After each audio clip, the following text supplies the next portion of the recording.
was told that um, a lot of people were interested in tonight's topic, um, sexuality, and and what the Bible says about that. So, as I said, it has been entitled "Naked and Unashamed." Naked and unashamed. How God wants us to view sexuality and what the Bible really says about sex and what we need to know as couples that would help us to really enjoy it as God wanted us to enjoy it. And this is a very, very important subject because we live in a time where basically everything is about sex. You know, especially today being the Valentine's Day, the mindset of people today is that they are going to have sex. Everybody thinks about sex these days. And it's unfortunate that it has gotten to the situation where even products are advertised with sex. You know, everything that is attached to sex sells these days. The movie industries, portray sex openly. They represent sex so openly in their movies. The music industry, everything is all about sex. And these days, Ghanaian local medicines, I don't know which medication, the local drugs, it's always about sex. Bema, why I say, Bema, why I say, it's all about sex and kind of empowering the man to be strong sexually. And that is why I believe that this is a very, very important lesson that as Christians we need to understand and know the perspectives of the Bible, what the Word of God expects us to know when it comes to sex and sexuality. Because if we miss the point, we may be following what the world says or what the world's understanding of sex, and then betraying what God actually wants us to know about sex. All right. So sex is something that is important. In fact, sex is an expression of love. That is why the term that is so common in the world is we are making love. When two people engage in sexual intercourse, they say we are making love because from God's, from the Word of God and how God made it, it is the deepest expression of love. That is why it says a man and the man will leave his father and the mother and cling unto his wife, and the two shall become one. That oneness there is not just becoming one, doing things together, but that oneness there goes beyond. It has to do with sexual intimacy. It is the highest form of expressing love. Love towards each other. I'm not talking about love towards God, but love towards each other. So sex is very, very important as far as, marriage is concerned. Before we get into it, I want to quickly share with you 5 facts about sex and the Bible so that we set things straight. I want us to look at what the Bible really says about sex so that we clear certain doubts and understand what God wants us to know when it comes to sex. So five facts about sex and the Bible. 5 facts about sex and the Bible. The first one, according to the Bible, sex is good. Sex is not evil, it is good. When you read Genesis chapter 2, verse 25, it says Adam and his wife, they were both naked and they were not ashamed. No wonder our topic for tonight is naked and unashamed. Sex is good. The wise man says in Proverbs chapter 5, verse 18 to 19, he says, rejoice in the wife of thy youth, a lovely deer, a graceful doe. Let her breast fill you at all times with delight. Be intoxicated in her love. You see, when somebody is intoxicated with wine, you see how the person behaves. But this one, the wise man says, be intoxicated in her love. So it is about sexual intimacy. So there is absolutely nothing wrong about sex. A lot of people feel a bit uneasy when we are talking about sex in the church. There's nothing wrong with it. There's nothing wrong with sex in the Bible. The Bible makes us to understand that it is good. It is a very good thing. In fact, it is one of the things that really helps to connect married people together. It glues them together. It is what makes them, move to the next level of their relationship, where they can understand each other, not only in things that they do, but also when it comes to their bodies, so we can become naked together and not be ashamed of ourselves. So according to the Bible, sex is good. There's nothing wrong with sex. Number two, according to the Bible, husbands owe it to their wives, and vice versa. Husbands owe it to their wives, and wives owe it to their husbands. In 1 Corinthians chapter 7, verse 3 to 4, the Apostle Paul says, the husband should fulfill his marital duty to his wife, and likewise the wife to her husband. The wife does not have authority over her own body, but yields it to her husband. In the same way, the husband does not have authority over his body, but yields it to his wife. Now, this is a very, very serious statement, especially considering when this statement was made. You know, when the Apostle Paul made this statement in the Bible, it was at a time where the men had their way in everything. The male superiority, where the man was the head of the family. The woman didn't have so much say. They go to church, they have to keep quiet. If you have anything to say, you have to say it to your husband to come and say it in church. That was the time. But then Paul said that the woman, you don't owe your body. It is for your husband. If it had ended there, it would have been okay for the people then. But when it comes to sex, Paul continues by saying, you, the man, you don't have authority over your body. It is for your wife. And it was something that was quite revolutionary at the time this statement was made. Even when women were not so much considered, Paul said, when it comes to sex, oh man, your body they belong to you, it belongs to your wife. So the body, the woman also has control and authority over the body of the husband, even in the days of Paul. Then look at us now. So sex, according to the Bible, it is something that is good. Number two, husband owe it to the wife, and the wife also owe it to the husband. Number three, third factor about sex in the Bible, married couples should have it often. Married couples should have it often as they can. 1 Corinthians chapter 6, this is one of the quotations a lot of people, sometimes misinterpret. 1 Corinthians chapter 7, verse 5, it says, do not deprive one another, except perhaps by agreement. And the emphasis is by agreement. Not when I have decided to do what I want to do.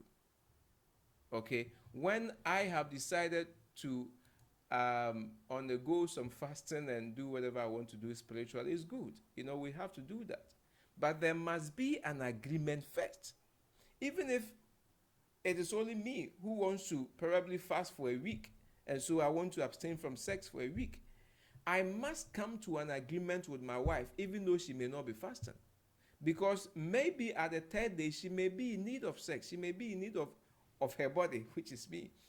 And if I have not had that agreement with her, there will be a problem.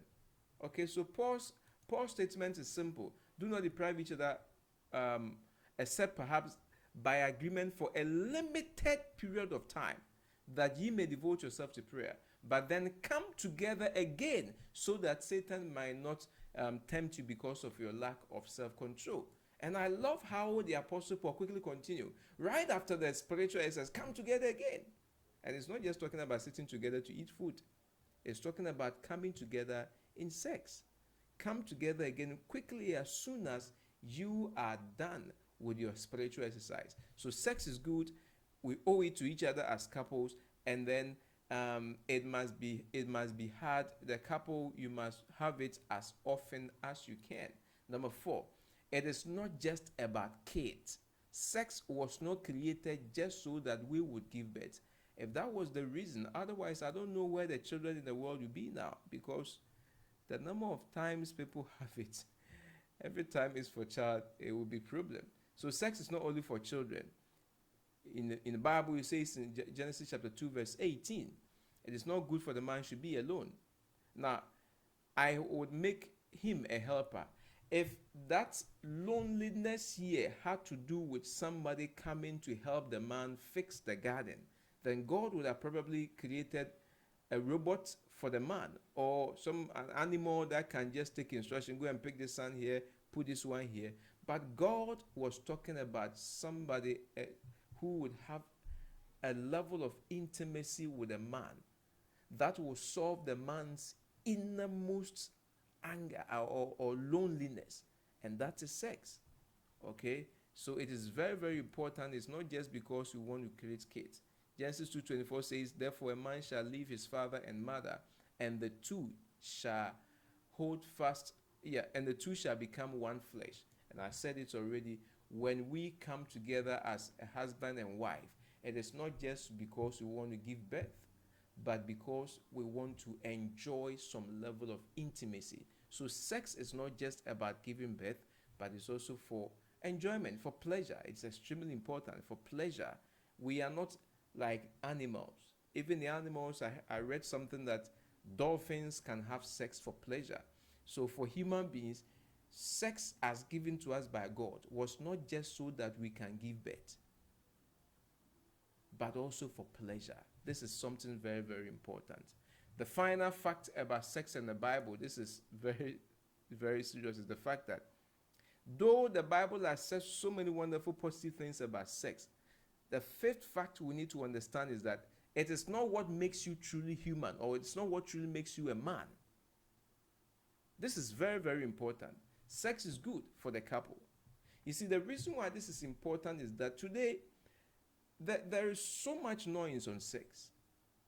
As if that when you are a man and you have reached a certain age and you are not having sex, you are no more a man. It's like when you get into a relationship and you don't begin to have sex, that relationship will not last. It's like sex has become a measure of your manhood. What shows that you were a man? What shows that you were a woman? How many rounds can you take? That is not the purpose of sex. Sex is not a measure, or it is not a determinant of whether you were a man or not. It is not just like that. In fact, the Apostle Paul in 1 Corinthians chapter 7 verse 7 says, I wish that all were as myself, but each has his own gift from God, one of one kind and one of another. So Paul had a different gift. Paul, when he got serious into the work of God, decided to remain, chaste. He decided to avoid getting married. But he was still a man. He was a man after God's own heart. Jesus Christ never had sex. He was still a man. There were several people in the Bible who never got married, who never had sex. They were still man. My point is that if you are not ready to begin any serious marriage commitment, don't think that by going around to have sex is what proves that you are a man. It is not a measure. Sex has its own purposes, and that is not one of them. All right. So with that understanding, I want us to look at some important facts about sex and why it must be a priority in our marriage. We have discovered 5 facts about sex in the Bible. And the next thing I want us to understand is that when it comes to marriage relationship, sex is an important pillar. It is a pillar that we cannot do away with. And by the way, this presentation is strictly for married people and those who are seriously getting ready to marry. Not those who are coming here to take tips for Valentine's Day, though. So sex is a very, very important pillar in the marriage, relationship. Now, let me share a few things with you. Number one, marriage is not necessarily about sex, but it is very important aspect of marriage. A marriage without sex is like a living corpse. When you marry and you do not enjoy each other sexually, that marriage will not be strong. It will just be like two friends staying together. There will not be that level of intimacy between the two of you. That is why I always don't approve of a situation where people get married and they travel and separate for years. It does not help the two of you to build that kind of relationship. Sometimes circumstances are such that we cannot do anything about it. But as much as we can, we need to try to avoid situations where couples can stay apart for a long time without having sexual intercourse. So sex is very important in a marriage. Again, sex is in a marriage bonds husband and wife together and keeps them happier and healthier. And I know there are scientific backings to this. When couples enjoy good sex, they are always happy, especially if the man is able to satisfy the woman very well every single time that they have sex. The woman is always full of smile. There is sunshine going on around her. And when the man is also able to enjoy himself sexually with his wife, the emphasis is on with his wife, not somebody else, or with your husband, not somebody else. It actually helps you to be healthy. It helps you to be happier. It helps you. It calms your nerves down. Releases tension. You're able to sleep better together like that. So it's something that as couples we should understand. Number three, married couples must use sex effectively with variations, innovations, and true affection. Sex is something that we shouldn't do it like taking paracetamol. Because we are sick, let's do it, papa, then you get up. No, you must take your time, use it very well, and make sure that it is satisfying to the two of you. Otherwise, you are going to abuse that wonderful gift, and once you abuse it, you're not going to enjoy it. What I have realized, and sometimes I get this a lot from married people who come to me to talk to me, is the fact that the women do not enjoy sex so much in marriage. Because of that, it gets to a point where it's like they psych themselves to the point that they don't care whether they have it or not. And I've counseled couples who are having issues in this direction. It's like the woman has closed the door to sex in her mind and has thrown the keys into the sea somewhere. She does not have that feeling anymore. And when you interview people like that, you realize that there was a pattern of continuous sex without enjoyment on the part of the woman, because the man was just doing it one way, always one star, one way. And for the man, no matter what he does, he would enjoy. After a few minutes, he would enjoy himself, go to sleep. And the woman is left hanging in there. When it continues like that, they give up. Unfortunately, there are some women who live very good life. They never went about chasing men. They never enjoyed different sex styles and all that. So when they get married, and unfortunately they meet a man who is not able to satisfy them well, in their mind they think that sex is something that is not so pleasant because they've never really enjoyed before. And it's very serious. As husbands, we need to explore and study and learn how we can satisfy our wives. The abuse, misuse, overuse, or underuse of sex destroys a marriage. When we use it anyhow, we abuse it. We overuse it, we underuse it, we destroy our marriage.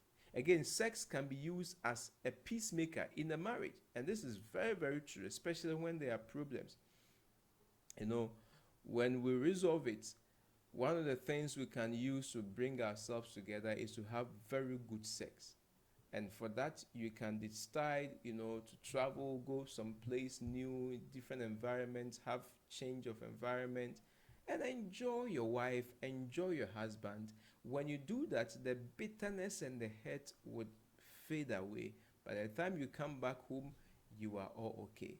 So it's very, very good. It's a very good strategy. You can begin to try it and see. Free of charge. I'm not going to charge you for that. Sex is good. It is, it says selfless sex is exciting and fulfilling. It eases tension and calms the nerves. And again, finally, God blesses marriage with children through sex. So if we are not doing it well and we are not having it enough and at the right time, we may not even be getting the blessings or the reward apart from sexual satisfaction and pleasure, that is children. I spoke with a couple who were married for 2 years. They were looking for a child. They've tried and it was not coming. They resorted to praying. And when I interviewed them, I realized that the woman was staying in Kumasi, the guy was in Takoradi. And due to work, that was due to work. Anytime that they come together, sometimes during vacation, sometimes once a weekend, then either the guy will come or the lady will go, and they would have sex, they would try and enjoy. They were still not getting it, because it later revealed that they were always missing the time that they were supposed, the woman was fertile, and they didn't know. Okay, so when it happens like that, you are actually enjoying yourself sexually, but because you are not doing it enough, you are always missing the mark that will lead to childbirth. All right, I want to finish on time so that if there are questions, we can continue. Now, another aspect I want us to understand when it comes to sex is that it deteriorates with time. It actually deteriorates with time, and those who are a bit older and have been married for quite some time would understand, agree with me. When you got married, your energy for sex, it with time, it reduces, it deteriorates. When you got married and you were younger, you were able to go for 3 rounds, 4 rounds, 10 rounds. I don't even know. You had the strength for that, you understand? But with time, it actually goes down. It is something that we need to understand. Now, I want to share a few reasons why it happens like that. You know, with time, the frequency reduces over time. You know, when we begin to grow together, we begin to know each other well, the familiarity that we begin to build in our relationship, okay, makes sexuality in the marriage, you know, to deteriorate. And sometimes it loses its flavor. Sometimes it is not as it was when we met. When we got to our honeymoon, that was the first time we were meeting each other sexually. It was so intense. It was so powerful. But with time, you begin to wake up with the same man, the same woman every day. You see her in the bathroom, bathing. You see her in the toilet, excuse me. And we see her sick. You see her happy. You see her undressed. And with time, we get so familiar with ourselves that kind of passion, that kind of, you know, strong attachment, it reduces. And this is something that we can do something about. It's not something that, well, it has gone down, what can I do? We can do something about it, you know, and I will share a few with you what we can do to spice it up very soon. So we need to understand that with time, things go down, okay? And I've shared one. The other reason why sex deteriorates within marriages is that in the development of intimacy, love matures and becomes reality based. It is it's that part where that kind of spark, that magic between the two of you, it begins to fade out.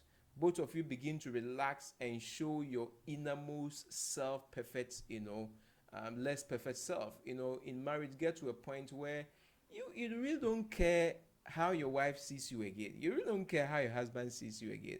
When you were dating, there are certain things you wouldn't want your partner to see. Sometimes when you get married early on, there are some things you still want to flex a little bit. But you get to a point where I don't care anymore. Everything is normal. You fluctuate even in front of her, in front of him. You don't care. Things have become so normal. And it can actually affect your sexuality. Okay. Again, it says, it is in this stage you may argue, you struggle for power, you become irritable, unreasonable. The fear that your lover will not like this more realistic view of you arises. At a point in your marriage, argument will come, fight will come, struggles will come. The person become irritable, and these things, in a way, affect how you relate to each other sexually. And so it is natural, because we are human beings. We are not going to be so bound together like Romeo and Juliet from the beginning to the end. A time will come where things will become so natural. Things will become so realistic, so real. This is a real life. It's no more a fairy tale anymore. The honeymoon is over for more than 10, 20 years. Things have become normal, okay? You've been fighting, you've been arguing, you've been talking. I mean, saying all sorts of things against each other, resolving your differences, coming together, a whole lot of stuff. And these things, they have a way of affecting your love life, your sex life. It is very, very important. So when these things begin to happen, what can I do to spice things up? And this is where we need to be very serious with, because they will come. And I know that our fathers here would testify to it. They will come. It gets to a point where, and I realize that in most of the time, the women are the ones who suffer more when it comes to this deterioration in sex. Because after giving birth to one or two and going through the pregnancy, going through childbirth, going through nursing and raising a child, after that another one comes, the husband is also doing this, so more annoying and all that. Women, most of the time, their sex drive drops. Some of them, it drops to zero, and I'm even sure some of them it drops to negative. So it becomes very difficult for them to enjoy sex again. Now we need to understand that sex is a very, very important aspect in our relationship. And so if it has gone down and you no more have that feeling, that spark, that desire that you used to have for your husband is no more there. Don't sit there and say, well, I've had enough with him. We need to work things out so that you can spark it again, you can spice it again. It is very important, because at the end of the day, if it is not working well, you are not going to be so happy in your relationship. And guess what? You are not dying now. We are living for a long time by the grace of God. So we need to work out with issues in our marriages, especially when it comes to sex. So how can we survive when our sex drives and our sex life begin to deteriorate? Let me share quickly some few things we can do with you. Number one, talk frequently and honestly to each other. Talk frequently. Talk about your frustrations. Talk about sex. Talk about your anger. Talk about your disappointment. Appreciate each other and talk about things about your relationship. Don't hide things. Don't harbor things in you. And listen, when your husband or your wife has done something and you try to suppress it, it is going to kill your feelings towards this person. You'll not be able to really get intimate with him or her when there is something that you are trying to suppress inside you about this person. Talk about it. Talk about it. And I want to encourage you to even talk about the fact that, Joe, last night's sex, I didn't enjoy it. I don't like the way you went about it, and quickly you had your orgasm and you went to sleep. I didn't enjoy it. Please, tomorrow we want to go again. This time around, I want you to do it well. Talk about it. He is your husband. He is not your boss at work. Talk about it. He is the closest person in your life. Talk about it to your wife or your husband. Discuss issues. Talk about your frustrations. What is eating you up? Because if you don't face these realities, you are destroying your own relationship and you may never even know it. Okay? So again, strive to work together to solve anything that comes up. Be a team, be a partner, be together. Issues that happen in your life, make sure you work towards it together. And I've discovered that when we begin to do things together like that, naturally it begins to draw us closer. You're doing things together, you're working out these things together, you are pounding for food together, you are laying the bed together, you are solving issues in the house together. It draws you together. Before you know it, you are hitting this person, he is also touching you here, you are laughing, and then you have sex and you go to sleep. Very, very good. Number 3, keep your connection going through communication.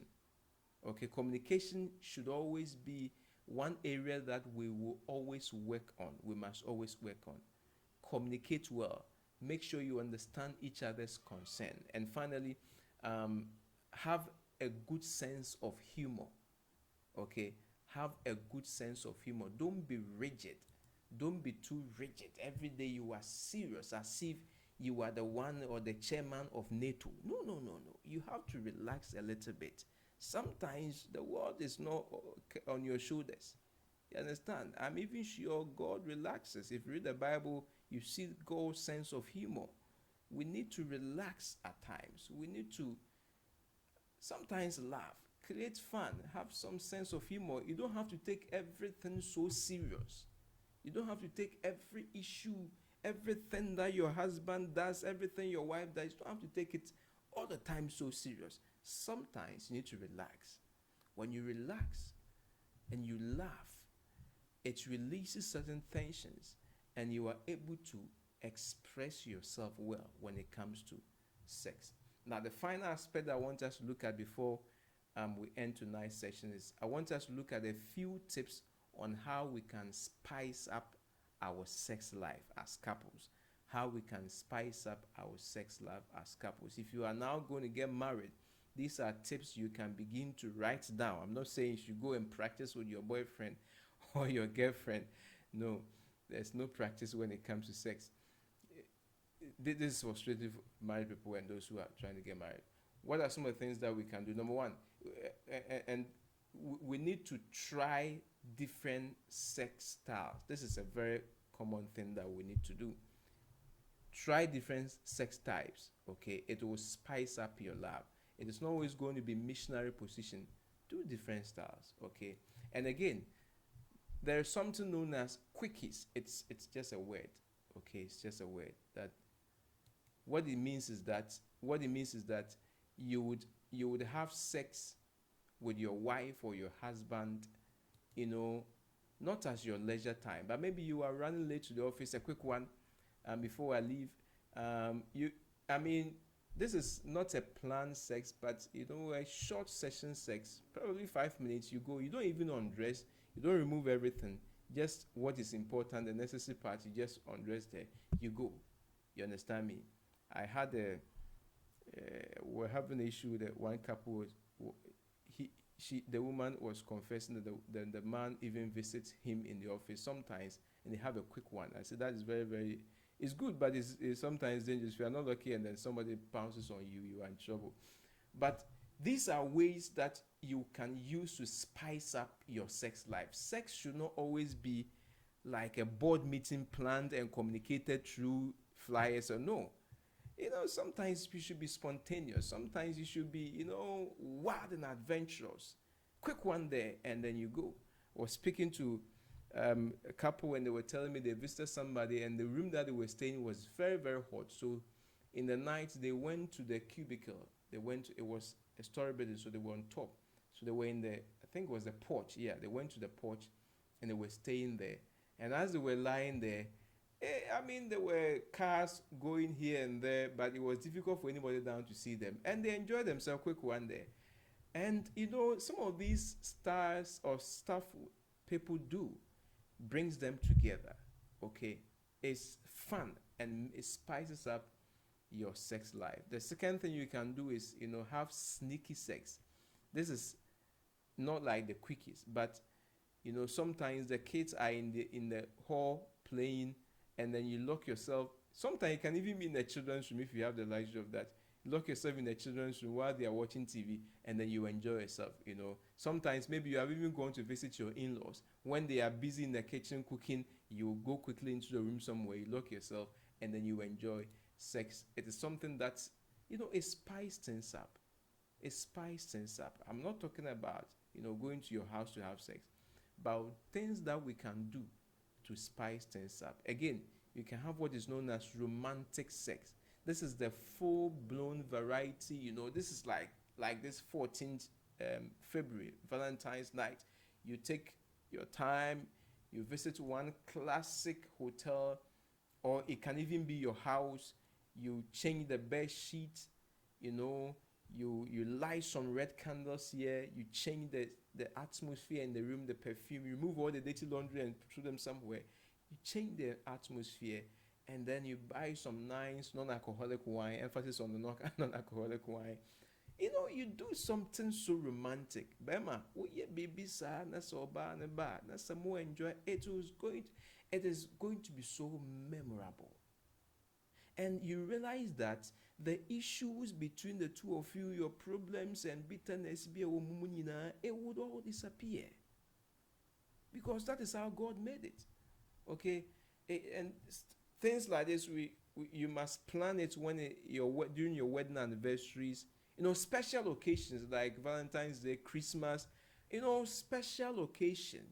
You surprise your husband. You surprise your wife. And men, women, you don't have to always let it be the man. You can surprise your husband by preparing the house and calling him that tonight I have something special for you. He will not even wait for you to close. He will run away and come to the house. Men love that kind of surprise, I bet you. Again, there is another thing you can do is what known as making up sex. When there has been an argument between the two of you, you forgive each other and then you enjoy each other sexually. That is also very good.